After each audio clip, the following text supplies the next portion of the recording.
Good morning mga ka-Urban Meta Farming. This is your onse project. Today is the day 104 of our 120 days fattening program.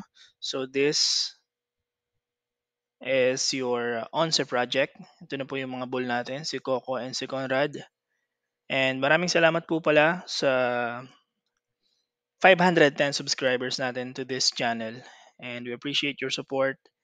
And also if you have questions regarding to this, um, bulls, then just feel free to send your comment to the comment section natin and we'll be happy to answer all of your questions regarding dito sa dalawa na to.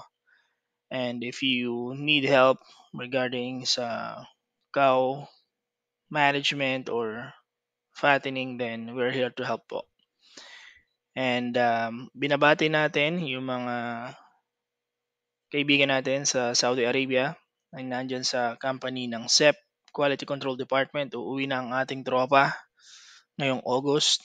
So, uuwi na si JR Alcala. Shoutout sa iyo, JR. And sa mga members ng family niya sa Calapan, Mindoro, shoutout po sa inyo. Maraming salamat sa pag-support sa Urban Meta Farming Channel.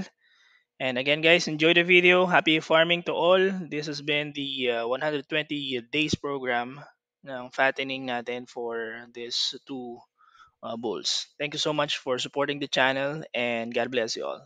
Have a great one.